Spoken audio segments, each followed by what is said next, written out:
You're watching EAC News. Thanks for joining us. The King of Cambodia, His Majesty King Norodom Sihamoni, has expressed concern over the political crisis in Myanmar, which he said could destroy the foundations of the ASEAN community that the 10 member states have been building up for decades. In his opening message for the 43rd ASEAN Inter-Parliamentary Assembly, read by the first Vice President of the National Assembly, Chiam Yip, on Monday morning, His Majesty King Norodom Sihamoni stated that ASEAN has maintained regional stability and peace for decades, which has created many good opportunities for the people living in these Southeast Asian nations.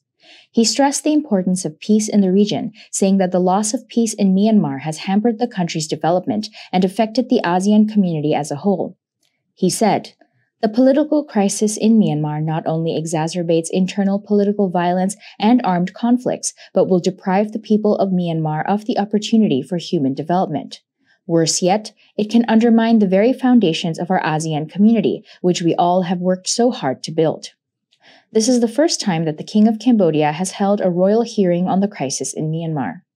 The Myanmar crisis stems from a military coup conducted on 1 February 2021, which saw the arrest of State Councillor Aung San Suu Kyi, President Win Myint, and several other ruling party officials by the Myanmar Armed Forces, who declared that it refused to recognize election results from November 2020 and thus handed over the country's leadership to the Commander-in-Chief of the National Army, Min Aung Hlaing.